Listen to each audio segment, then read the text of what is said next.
Hey everyone, welcome to the Bolt City podcast. Dave Palet, Josh Palet, Mario Herron. Mario will join us in just a couple of minutes. But joining us first to start off the show, it's Fernando Ramirez from the Sporting Tribune. Always great talking to Fernando. And Fernando, you called it. We only call you after a loss or a disappointing situation. And again, we're calling you after the Chargers lost to Jacksonville about 10 days ago. And I'll be honest with you, man. I'm still pretty upset. I think you've talked to all of us already off there, and you can see all of us are pretty upset. We're pretty angry. But here's the deal. When you joined us last time, you previewed this game. You said the Chargers are going to win. You're going to be in KC the following week. Matter of fact, you weren't even going to travel with the team. When you're watching the game like we are, and you're going, "There's a 27-0 lead." What goes through your mind? I mean, are you thinking this is an automatic win? In the NFL, this should be an automatic win. Yeah, well, obviously, thank you guys for having me on. And the way you made that sound is I was super sure. I had said if Mike Williams plays, they're going to be good to go. But the problem was Mike Williams didn't play. But you know what? And Joey Bosa said that after the game. He sat there at halftime and he's like, oh, like there might be something because it was, I think, 27-7 or something like that going into halftime. And you could tell the guy, like, you could tell sometimes like you're kind of nervous. And I've seen it before. Tom Telesco's tenure started and Mike McCoy's with them blowing a 24-0 lead against the Houston Texans on opening night on Monday Night Football. I remember the game clearly. Yeah. And that's what I was thinking of. I was like, you know what? I'm like, them scoring that touchdown before halftime is a little dangerous because now you gave him the energy. 1, 2, Tom Telesco said it last week. Your deficiencies and your weaknesses, they become they become even bigger in the playoffs. Well, what couldn't the Chargers do in the regular season? Third quarter, their offense was abysmal. They came out flat. They came out they wouldn't be able to score. They went 10 weeks without scoring a touchdown. It appeared in against the Jacksonville Jaguars. What's another thing they couldn't do? They couldn't run the football consistently. Austin Eckler to me is not every down back that you can use that's going to muscle, that's going to bury the opposing team and exhaust them. It showed against the Jacksonville Jaguars. And that kind of is what happened. And I feel like they tried to run out the clock at one point. Then they tried to get their offense jump started again to kind of go into the second half. But Jacksonville just made incredible second half adjustments. And that's what buried the Chargers in the end. And I know people want to look at Joey Bosa and say, oh, his penalties are what cost the team. No, the Jacksonville was already way too hot at that point to be able to be stopped. So regardless, they were going to score, whether it was a field goal, whether it was a touchdown, they were going to score at the end of that game. And Jacksonville was just the better team. And it's not the way you start a game, it's the way you finish. And Jacksonville was the one that finished with their heads held high and celebrating. Brandon Staley and Joe Lombardi got a lot of heat after the game for the offense and defense not showing up in the second half. The Chargers obviously moved on from Joe Lombardi. They're looking for a new OC now. Do you think they made the right move with going without Joe Lombardi? Do you think they should have done more on the coaching staff? I think I never thought Joe Lombardi was their third option when they originally did this. When they were when Brandon Staley was first looking for an offensive coordinator. I know that he coached, and that's the thing. Brandon has tried to build this coaching staff with guys that he knows, guys that he's been around. Joe Lombardi coached him when he was at Mercyhurst, playing quarterback, so that's why he brought him in. But Joe Lombardi's offense just looked like he was trying to build an offense around a Drew Brees who his arm was already shot. Well, Justin Herbert has an arm that is fresh. It's ready to get thrown down the field. The problem is the Chargers just don't have the personnel for that. They kind of had it last year with Jalen Guyton and some other players, but this year they didn't have it. Jalen Guyton went down pretty early with a torn, I think it was an ACL, and the Chargers just didn't do anything to try and replace that and that speed. So obviously their offense looked a little stagnant. Then you had Mike Williams out, you had Keenan out. So the offense just couldn't get it going at all this year. But I thought it was the correct move. And I was just surprised that Shane Day, the quarterback's coach, went, because I know it seems like what they're trying to go after as an offensive coordinator is somebody off of the Kyle Shanahan, Sean McVay kind of tree.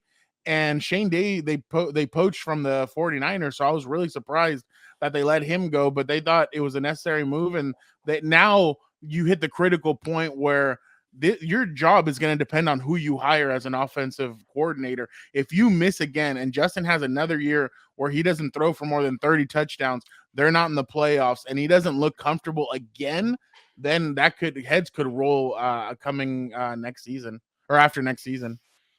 Okay, I'm really surprised with the coaching situation, and what I mean by that is, let's go back to the Jacksonville game. As you said, guys were nervous in the locker room. So Jacksonville scores on their last drive. Okay, scores a touchdown. They Yeah. come out in the second half and they score a touchdown on every drive in the second half except the game-winning field goal, which, as Josh pointed out, and I 100% agree with them. If they would have needed a touchdown, they would have got a touchdown there too. There was nothing Yeah. that could do to stop those guys. The Yeah. fact that Staley, who's a defensive guy, kept his job. The fact that the defensive guys basically kept their jobs. If I'm on the offense, and look, I was pushing for Lombardi to be shown the door a long time ago too. I'm going, wait a second. We scored 30 points on the road in a playoff game. How did they didn't stop anybody? Yet we're the guys who lose our jobs. I think there's a frustration level there. I understand nobody wants to lose their job, and a ton of assistant coaches lost their jobs across the NFL. The deal is that the Chargers are a playoff team. As you said, they aren't getting the most out of Justin Herbert. They had to make a change there. But I honestly believe this is a team that, when we talk about the talent on their roster, that they need to take a major step forward. That means a Super Bowl run next year. And I don't know if Staley's the guy. And then I started thinking before you came on, when is the last time the Chargers hired a big name coach, a Super Bowl coach? I don't think they've ever had a Super Bowl coach. And I go, you kind of get what you pay for, is what I'm saying. And so with Brandon Staley, I understand it's 2 years in the league, but man, that one game improvement from last year just isn't acceptable to me. Yeah. Well, I mean, if you count North Turner, the offensive coordinator, he won a Super Bowl. But other than that, no, I'm just trying to. No, yeah. I know. I'm just kidding around. But clearly, they believe in Brandon's vision. But I understand where you're coming from. I mean, and the thing is that they're going to say that their defense clicked at the end of the season in that 4-game winning streak, and then that it clicked, and that's the real Brandon Staley defense that they want to see moving in and out. But it just didn't show up against Denver, and it didn't show up against Jacksonville. And that's kind of where you point at it. It hasn't shown up in the 2 years. I mean, there's been small areas where it has shown up, but consistently, and that's the thing, consistency needs to be there, and it just doesn't show up. And I asked Brandon point blank, and I don't think he liked the question, but I asked him, are you going to call the plays again next season? He looked at me and goes, yes. And I thought, oh, okay, well, because I mean, in my point of view, it was maybe he relinquishes play calling duties, and maybe he brings in a Vic Fangio who is his mentor, and maybe he brings in somebody else to call the plays on defense, but he didn't, and I was very surprised by that, just because as a head coach, you're supposed to lead all 3 areas of your coaching staff. You're supposed to lead the offense, you're supposed to lead the defense, and you're supposed to lead the special teams.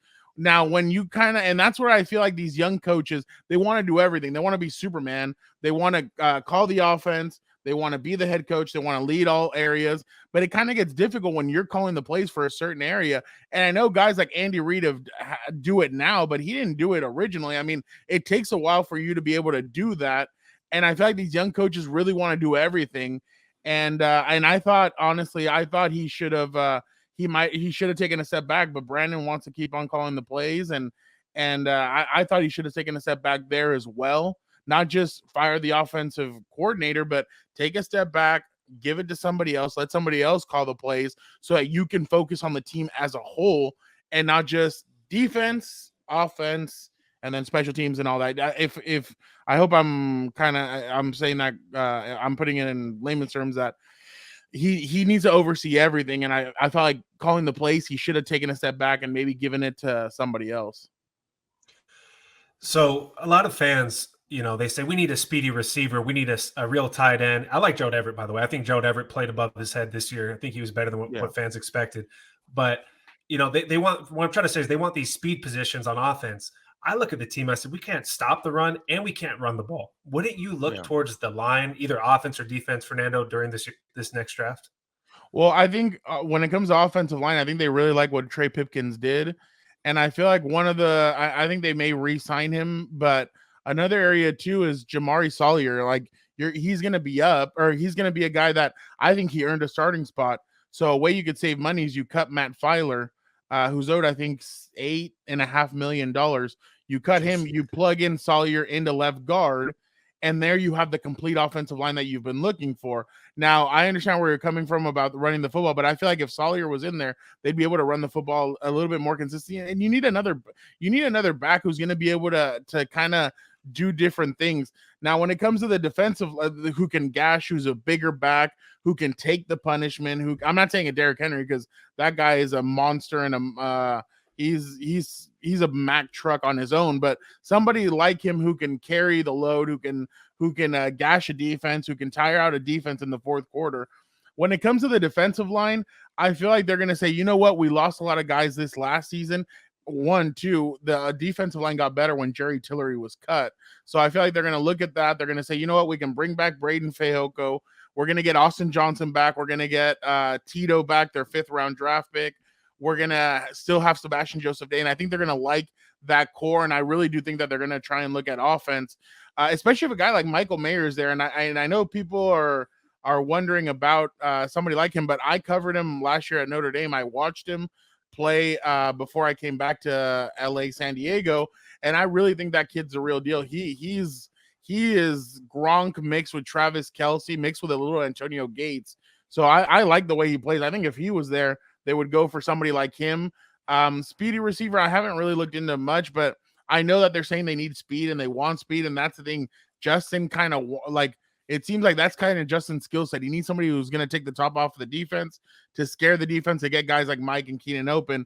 But I understand where you're coming from. The offensive line still needs work. The defensive line still needs work. But I feel like they're going to say that they have enough on defense, on the defensive line, with the returning injuries that they have coming back. Christian Covington, Austin Johnson, those guys, that they're not going to, that they maybe touch that late in a later round.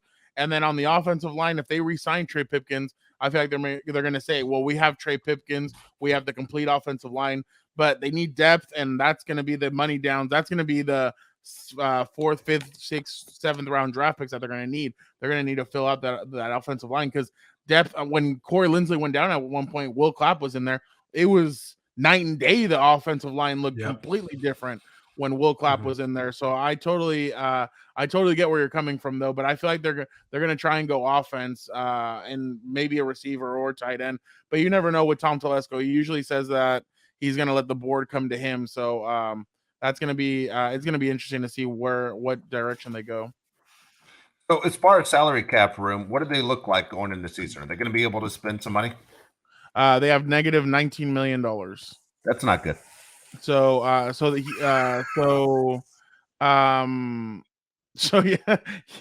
that's not good at all. So I'm interested to see kind of what Tom Telesco tries to do with that.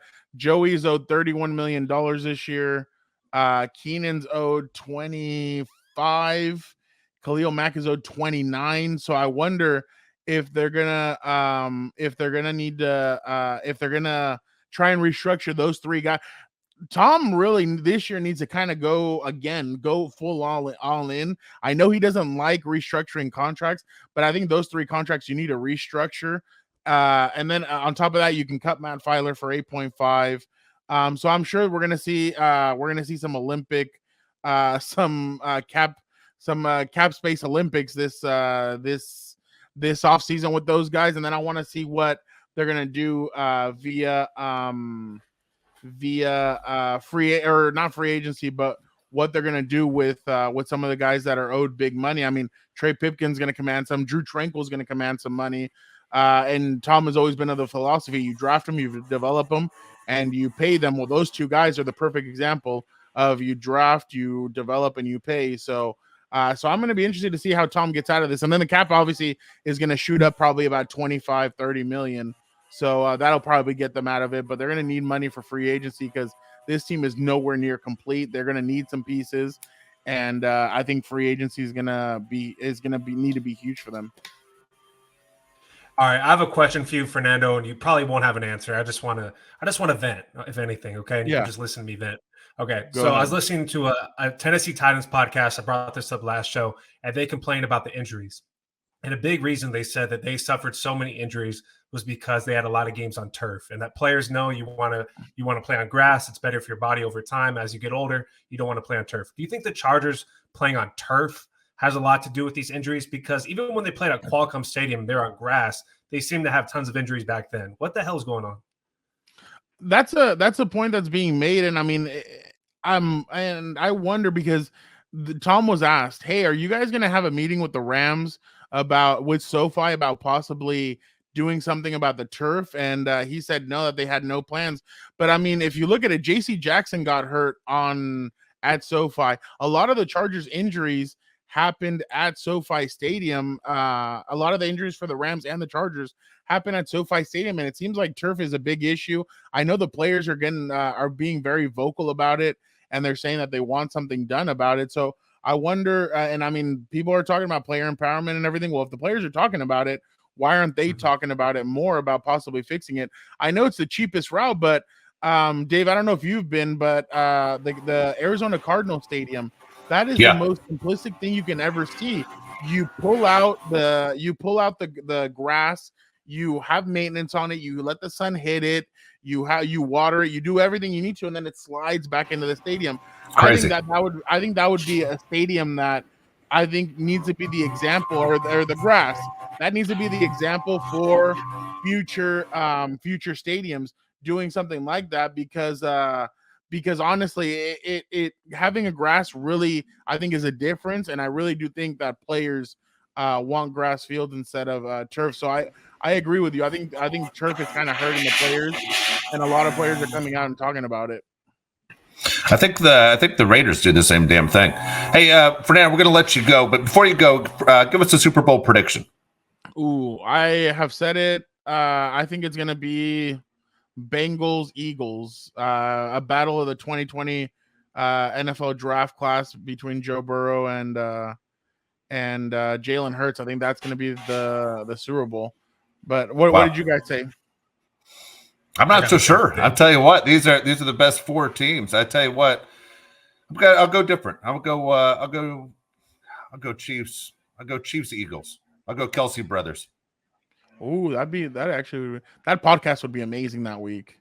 It'd be so awesome. It'd be a little bit crazy. When we get you back after the Super Bowl, Fernando, though, I do want to ask you about some of the guys, Keenan Allen, Khalil Mack, some of those guys, will they be wearing a Charger uniform next year? So we do appreciate your time. We know it's still a busy time of the year for you. And again, always thank you for coming on. No, I appreciate you guys. And now I'm going to go get some TJ tacos. So appreciate you guys having me on. Have a good one.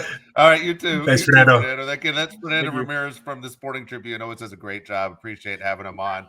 Mario's going to join us in just a second.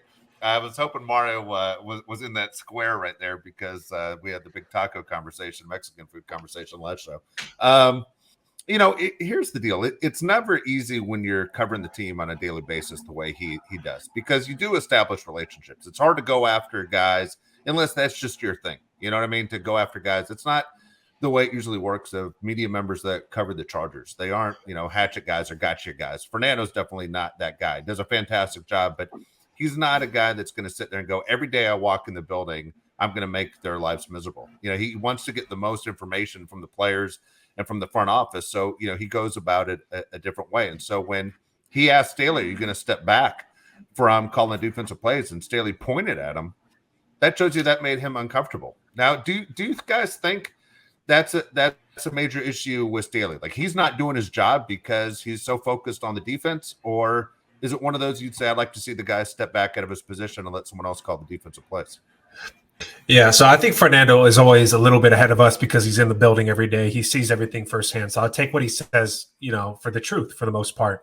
I always thought that too. If Brandon Staley's calling the defense, he is 100% locked in on the defense. That is such a hard job to be a defensive coordinator. So how can he focus on anything on offense? He already has to focus on the defense. Also, what the hell does Ronaldo Hill do if Brandon Staley calls the plays? He just goes, yes, Brandon, I like That's that. what Eric Bieniemy does, good, right? Yeah, that's what Bieniemy exactly. Does. I think that's why Bieniemy hasn't got. Yeah, that's why Bieniemy hasn't, got hired. I think they said, well, Eric, what are you doing? He goes, well, practice, I'm great. Well, great. Nobody sees practice. Yeah. So I don't know what the hell Ronaldo Hill does if Brandon Staley's calling the plays, but I agree with Fernando. He's looking for size medium T-shirts to give Brandon Staley in practice. I don't know what to tell you. Yeah. I don't know. Ronaldo Hill's in the Brandon Staley mentorship program for 2 years. Yeah. If you've been in an internship for longer than 2 years, you're in the wrong place, Ronaldo. Yeah. So I don't know. What do you think? What do you think? Yeah. Sorry, go I ahead. don't know. You I finish think what you're saying, Josh. no, I'm kind of like just going off here, but I think, I mean, if the offense is struggling and you obviously had to make a move on that side of the ball, take a step back and make sure everything's put in place before you go back to calling the defensive plays all the time. I think Mario, it's what do you also think? Yeah, I think it's also too like it's not like you're calling defensive plays and it's like a massive success, right? Like it's not like, hey, we're a top 5 defense. Like, no, you're getting ran all over. Like your passing defense has been up and down, ended strong this year, but was up and down most of the year. So it's not like you are, Vic Fangio out there calling defensive plays and the other side of the ball is still getting figured out. No, you're not, you're not doing very well. And I think when you are supposed to be a leader of a team and an organization, it shows your leadership when you're going, hey, I'm not doing my role to the best of my abilities. So maybe I need to step back. Maybe I need to step back and have someone else call defensive plays, have someone else take over the defensive calling. And maybe I need to go, hey, let's focus on the whole team instead of one side of the ball. This guy's an idiot and wasn't a good head coach. But, Matt Nagy, when he was head coach of the Bears, said it one time in a press conference, like, yeah, it's really hard to call plays and focus on everything else. Like, it's extremely challenging. So he's like, so when I step back and didn't call anymore, yeah, they still sucked and he was still an idiot, but like they still had so much more focus as a team. He had more focus on the game. He could make more in-game adjustments, make more game decisions. So I think that is a huge fault on Staley is like that. You can't put your ego aside enough to bring someone else in and have them call defensive plays. And 2, that you can't admit that, yeah, there were some struggles this year and it's at you, Don't point at Fernando, take that thumb, point back at you. Remember that saying is when you have You point at somebody, you got 3 fingers pointing back at you. Yeah, there we go. That's what I'm talking about. They always say 4, but no one ever brings in the thumb. Like, well, the thumb's not pointing at you. Anyway, up. Yeah, exactly. Okay. But you always hear that. You got 1 point and then 4 pointing at you. I'm like, no, that's not exactly right. You got it right. What does your hand look like? Yeah. Busting your thumb. Yeah. So a couple things. I understand what Staley's saying on a couple aspects on that, where he's going, I was brought in because I'm supposed to be this defensive genius. I'm going to obviously do what I do best, and that's calling defensive plays and scheming. Now, at the same time, if he's better be thinking if I lose, meaning the team loses, and you said, Mario, it's going to all go back to what Staley is. If the team loses, you sit there and you say, I'm going to lose with, on the sinking ship because of my decisions, not because of someone else's decisions. I'm not getting fired because of someone else's decisions. At the same time to what you guys just said, what happens in that last drive? Let's say you're down by 7. They always say in that last drive, head coaches know before you even score the touchdown if you're going for 2 at that point. Are you going for 2? Are you going for 1? What are you doing? Who's managing the clock? There's so much to do. I mean, for us sitting at home on our couches watching, we're like, man, this is moving pretty fast, right? So when you're sitting there going, if you're the head coach, you're going, everyone's watching me. The announcers are in the booth. They're criticizing me. They're going to sit there and going, this is the time to call a timeout. This is the time you save your timeout. This is the plays you run. You go for 2 in certain situations. Everything is already programmed in your head on those last drives. But yet, is he supposed to have his back turned to the field and say, look, when we go to overtime, guys, this is what we're going to do? I mean, it's kind of crazy where you can understand how you need to balance all 3 aspects of football, right? And why you don't do that. It's amazing when you guys add in all the stuff you just said, meaning offense, defense, special teams, game clock.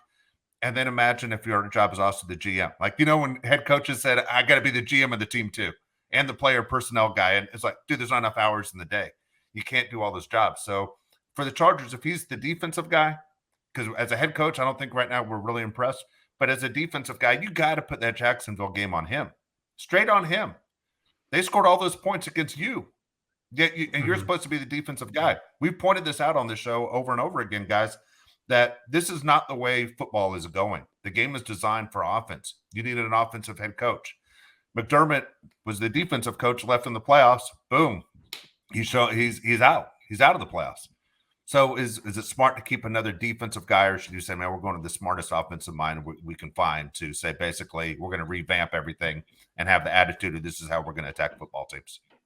Okay, well, let's talk about that. We've been seeing reports about the Chargers interviewing different people. They just interviewed, I'm forgetting his name, the guy at the Rams. I think Zach Robinson. Am I correct about that? The guy at the Rams. They just interviewed the offensive guy. You guys can check on that for me. I should know that. But anyways, like I said 2 shows ago, the Chargers are going to go with the young guy. Seems like the plan for them. They want to go with the young guy. Like Fernando said, they just fired Shane Day, who's a younger guy from the 49ers, came from the Kyle Shanahan system. Interesting they let him go. But if they go with a young OC, I think the Chargers want to revamp the whole offense to something they didn't have last season. I couldn't agree more with Fernando when he said that Joe Lombardi called the plays like Drew Brees with a weak arm. That's what it seemed like the whole year, that we're going east to west and not north and south with our offense. Is there still a guy that you really, really want? Because when I see all of these names come out, I go, can we just get Joe Brady? Why can't we just end this now? I just want Joe Brady. That's the one guy I really want the Chargers to get. Do you guys still have that one guy you really want? Yeah, it's kind of hard not to say Joe Brady just with his recent success, and because we already know his name pretty well. And then you look at the play of Joe Burrow, and then you look at before he came with and started working with Joe Burrow, and be like, okay, that's, is this coincidence or is this something bigger? So yeah, I do agree with you. Like, it's like, come on, can we just take Joe Brady? But at the same time, you're right. It was Zach Robinson. If we do get a guy from this Shanahan McVay coaching tree, I'm completely fine with it. Like, I'm completely fine with whatever, because it's like, okay, is this guy? My only worry is that we do get, let's say, Zach, right? So we get Zach, and it's like, boom, right away. The offense is everything we want it to be, right? Like, they're top 5 in points. They are finally have a run game, and all this success happens. But it's like he's a one and done, because then he's the next head coach that everybody wants, right? So it's like, Jets fire their coach, they need a position. Let's say Chicago fires their coach, they need a position. That's 2 places with quarterbacks.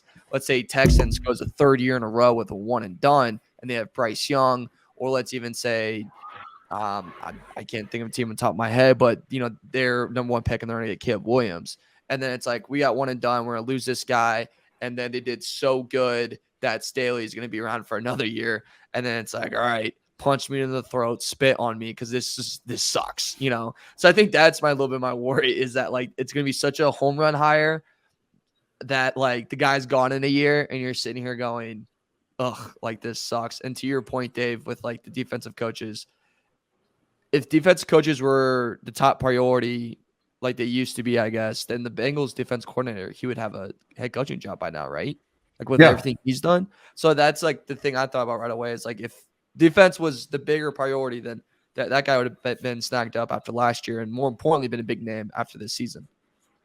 Well, I would give an example how little the old saying is, as long as anybody can remember, is defense wins championships, right? We've always heard that. It's not exactly true. I mean, you look at the Patriots and Bill Belichick's team, even this year, when he lost guys. Bill Belichick's team, was first in takeaways and second overall defense. I mean, the Patriots had some crazy numbers on the defensive side of the ball. They didn't make the postseason. This is an offensive game. You see it all the time, the way guys are protected. Even quarterbacks, when they get sacked, and you're like, dude, that's not nothing wrong with that. Yet that's a 15-yard penalty. It's always that way, to help the receivers, to help the quarterbacks out. To me, you need an offensive guy to be with a young quarterback like Herbert. I always feel bad for these young quarterbacks, because when you're changing coaches over, especially on the offensive side of the ball, you're forced to learn another offense, which means it's like learning another foreign language. Like if I told you, Mario, hey, you have to learn French by the time we hire this guy in the first game of the season. You better be proficient in French. You're like, oh, great. Well, guess what, Mario? We fired that guy too. So next year you got to learn German. I mean, that's what it's like. It's a foreign language for these guys and the terminologies. And you aren't just worried about yourself. You're coaching or you're calling plays for all 11 guys. You got to get it right. It is not easy being a quarterback in the NFL. I think most people will agree it's the toughest position in all the sports, and they sure as hell get paid for it. I mean, as Lamar Jackson, I know we wanted to get in that today as far as the money and some of these quarterbacks that are available right now going into the offseason. Let's talk Mario, about it. You want to turn down? Yeah, let's go. Yeah, turned down supposedly, right? You turned down $133 million fully guaranteed, which is crazy to say out loud. Do you think he's nuts for doing that? Do you think he should have turned it down? Mario, go ahead. So at first I thought, just because when you hear 133 million, you're like, you're an idiot. That is an absurd amount of money. Like, dude, if I signed a contract and they said $200 guaranteed, I'd like, you got me. So when you hear that, you're like, all right, this is like pretty ridiculous. But at the same time, I started looking at like other contracts and being like, okay, like how does it stack up in like money guaranteed? And then you look at Russell Wilson, his guaranteed money, 161. And then you look at Deshaun Watson, obviously, which, by the way, his contract, the biggest, and I mean the biggest double bird FU in every single fashion to the Cleveland Browns organization. For one, signing Deshaun Watson, because that guy's a prick. And two, you like completely screwed the QB market. Completely screwed it up. Them and the Broncos, thanks, guys, because you're going to mess with the Chargers and you're messing with the Ravens now, too, with how they're going to handle things. So when you see those two type of contracts, if I'm Lamar Jackson, I'm going, well, I have an MVP. Russell Wilson has a Super Bowl, so you don't have that over him. And then you're like, well, I think I'm, a top 5 quarterback. And I see even Kyler Murray, who, played too many video games, gets $189.5 million guaranteed. Yeah, I'm going to be pretty pissed. And yeah, I'm going to ask for a little bit more because I want to be put in the price range of these guys that play at that level of. Now, the other thing I'll say, though, with Lamar Jackson is I do think he should probably get a little bit more than just 133. God, that sounds so stupid. Fully guaranteed. But if you do look at his stats and do look at a lot of his numbers, it's like since 2019, which was his MVP year, what have you done for me lately? And it's back-to-back 12 games this year, and you didn't even play in the playoffs. Also, though, the Ravens organization didn't help him out. But I know I am in Lamar Jackson's camp. I do think he should have turned it down.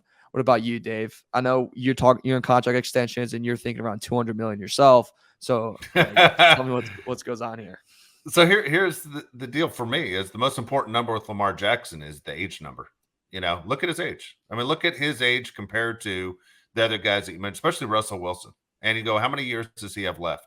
And you look at, who are the guys that surrounded Lamar Jackson? He had a horrible offensive coach, yet everything was designed for the tight end. The difference between the Ravens and the Chiefs is that Mahomes had wide receivers to go to also. Lamar Jackson had nothing to throw to. He had nothing. He had running backs that were banged up, and you couldn't depend on them. So it was always going to be the Mark Andrews, Lamar Jackson show. Yet the Ravens were extremely successful. Lamar Jackson is so bitter with the Ravens organization, and the Ravens organization created this. You're going to lose him. He's probably played his last game with the Ravens. He didn't even go with the team on the flight to the playoff game. He's angry. So the $133 million, I would have said turn it down to, because you know what the market is for a guy like Deshaun Watson, whose team finished behind you. Deshaun Watson, man, maybe he'll be better next year, but boy, the Browns, not only did they screw up their organization because they have the biggest cap hit out of any team in the NFL next year. Reminder, they didn't make the postseason, but you're giving everything to a guy who's done absolutely nothing for you. And there are going to be players on that roster that are going to look at him and go, dude, not only are you not playing well, we've got to get rid of guys on this roster who are talented and starters because of you and your contract, and you aren't living up to it.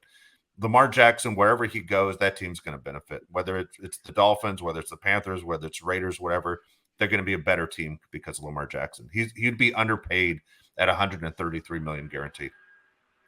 Yeah, I think Lamar Jackson is a top 8 quarterback in this league. I think most people put him around the 6-7 range. A lot of people put him ahead of Justin Herbert. I actually think Justin Herbert's a better quarterback than Lamar Jackson.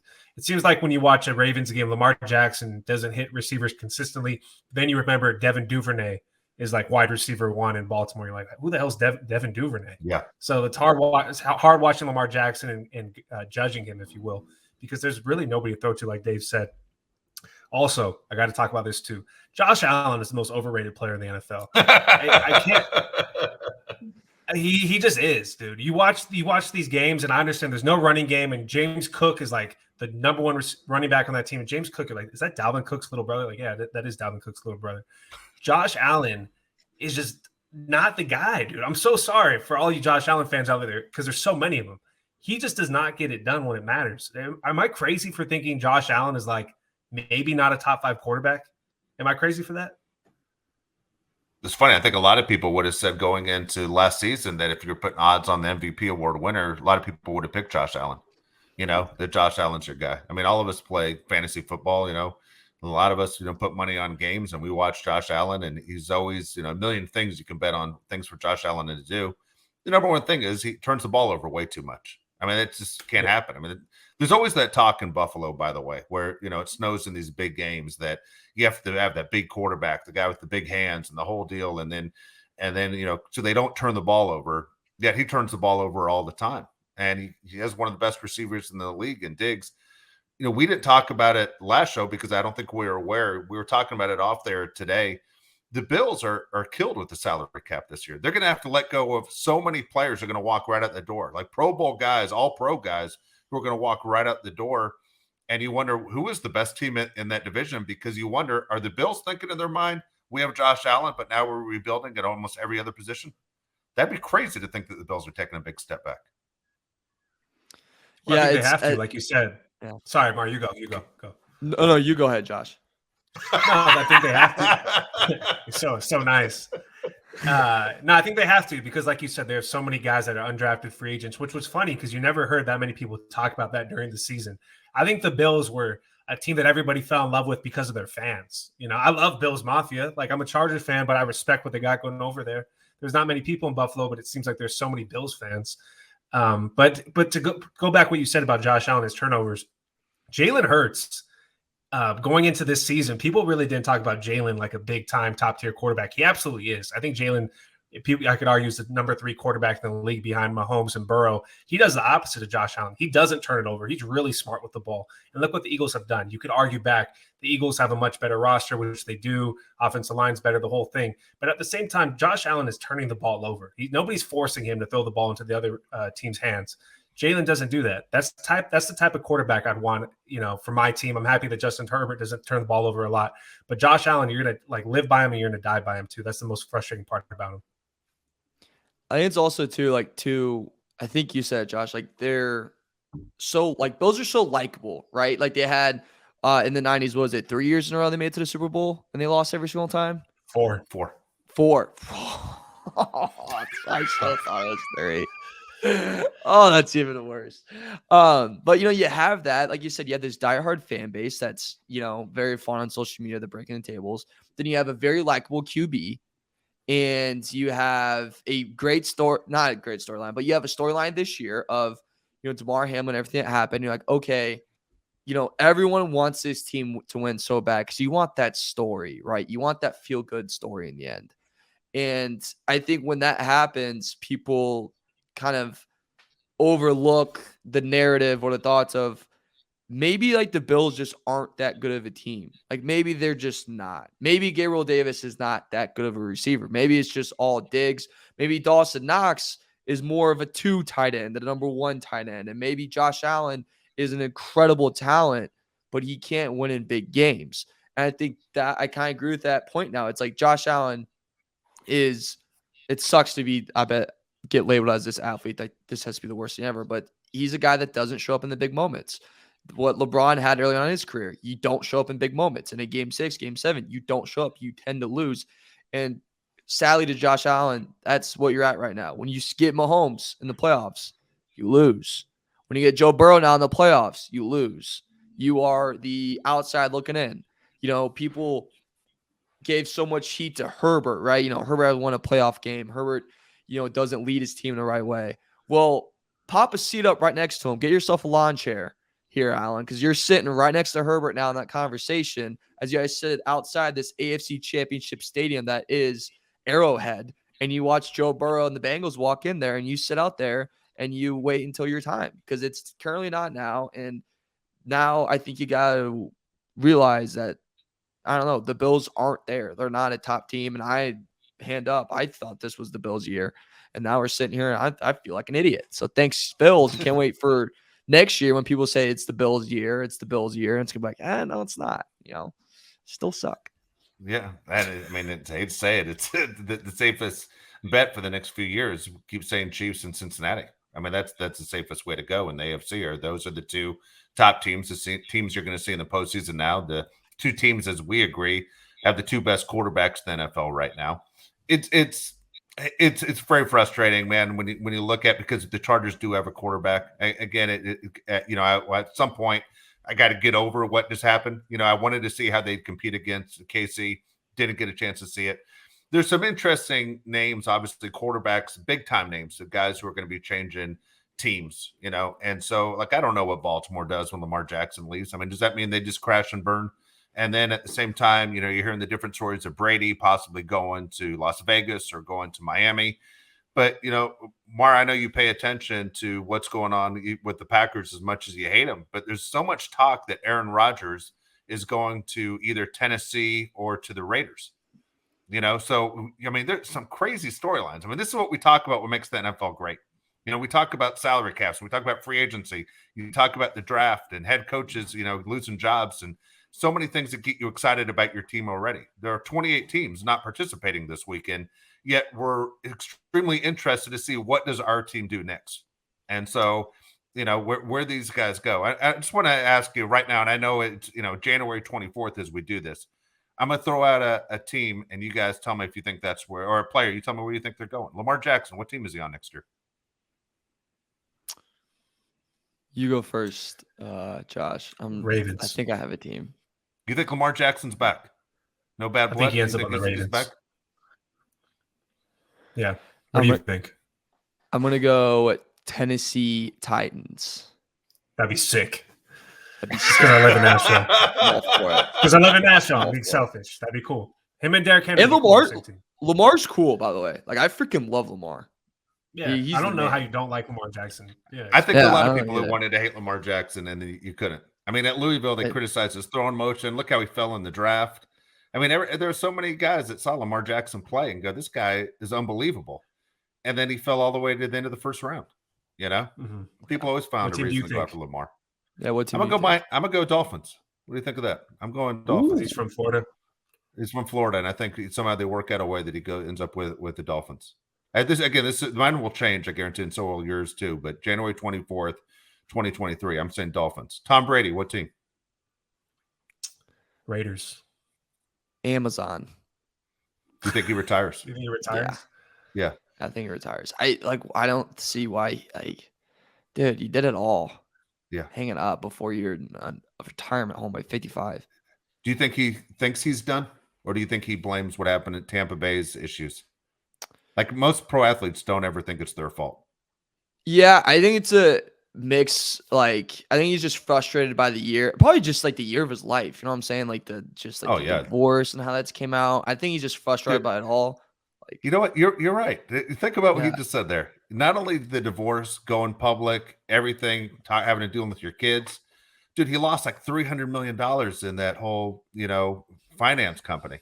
He lost that. His team lost. He's never looked worse. We say poor Tom, but really things were bad for Tom, right? Maybe the first bad year of his life. Hey, bring up what you told me this morning about his interview. Okay, because that seems so unlike Tom Brady. Wait, was it if I knew what I was gonna blank and do? Yeah. So for people who don't know what the three of us are talking about, Tom Brady has his own podcast, and he does this podcast with Jim Gray. And Jim Gray kind of throws him softballs, and it's the Tom Brady show. And man, the question asked was, Tom, what are your plans for next season? And Tom flipped out. He just, if I effing knew, I would have effing done it already. And man, it was great. I was like, I got to put that on a t-shirt. But I love cussing Tom. Tom cusses all the time. You have so many pro athletes that constantly, point to the sky. Tom's not a point to the sky guy. He's the king of the F word guy. And it cracks me up, man. When he screamed at Jim Gray, it was the funniest clip I've heard in 2 years. It cracked me up. Oh my God. If I ever knew, I would have. Jim's like, Tommy, I thought we were friends. Yeah. All right. I'm sorry. Yeah. I'm sorry. All right. Okay. Aaron Rodgers. Titans. Yeah, that's the next one. I'm glad he didn't skip that. Yeah, that's mine. He bought a house in Franklin. If people don't know, that's in Nashville, and I think he's a Titan. That's my prediction too. Aaron Rodgers to the Titans. I think he stays in Green Bay, but my dream would be Raiders, because not trying to give him to the AFC. You got to give him to the AFC, right? AFC and your boy Jeff. I think it'd be really fun to see Jeff deal with Aaron. That'd be pretty fun. Have fun with that guy. As soon as you have one bad game, he's going on Pat McAfee show and pooping down your whole organization. Yeah, he is. That's what Aaron Rodgers does. I think it's fascinating. I'm interested to see where these guys go. Carolina, when you see that Sean Payton's talking to Carolina, he's done his interviews there, and he's talked to Arizona, and he's going for a second interview with Denver.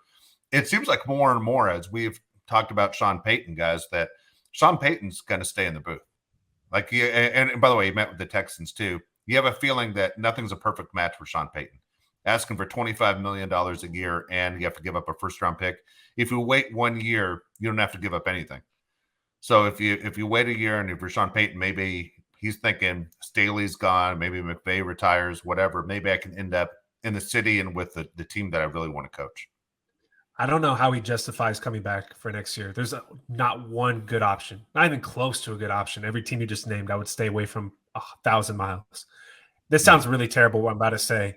His best case scenario is a star quarterback gets hurt and they have like the number 1 pick and they bring him in or something. He has a great quarterback and they have a top draft pick.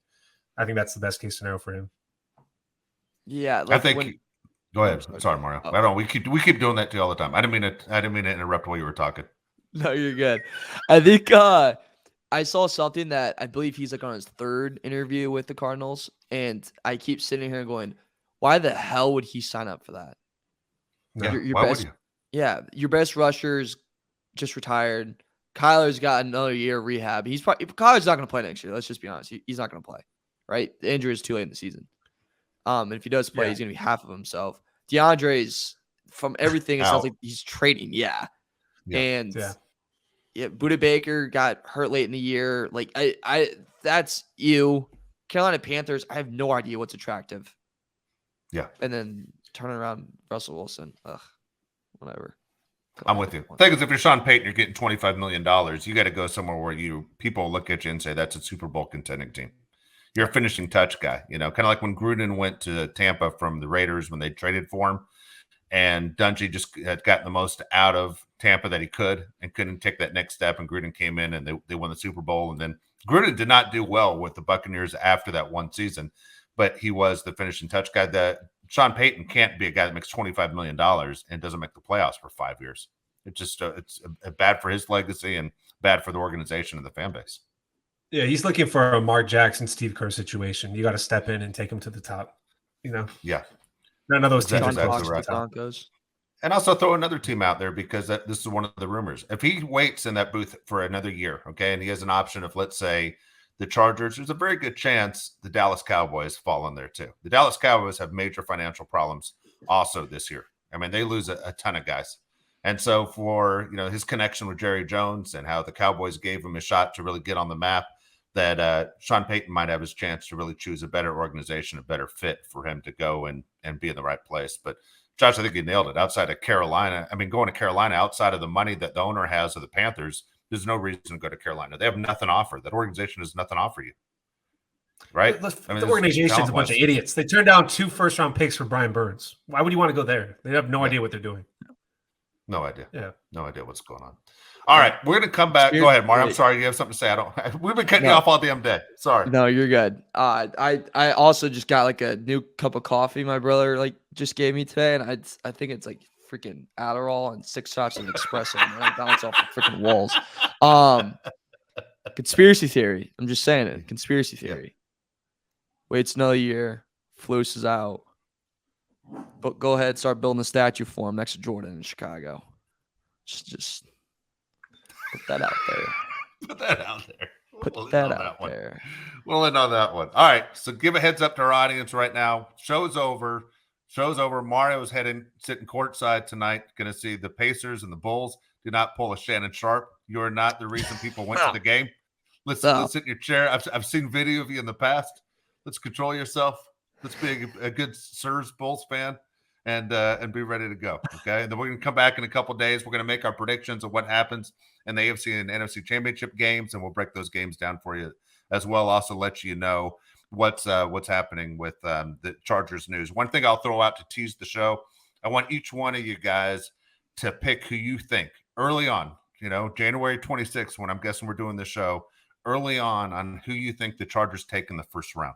Okay, of the NFL draft. They pick at 21. I got an idea, and his name wasn't mentioned today. Okay, so we'll throw those at you as well. Give you a reason to come back and see what we think or what we know. heading into the draft, early draft coverage. Again, for Josh Palet, Mario Herron, I'm Dave Palet. Thanks again for listening to the Bolt City podcast. We'll talk to you next time.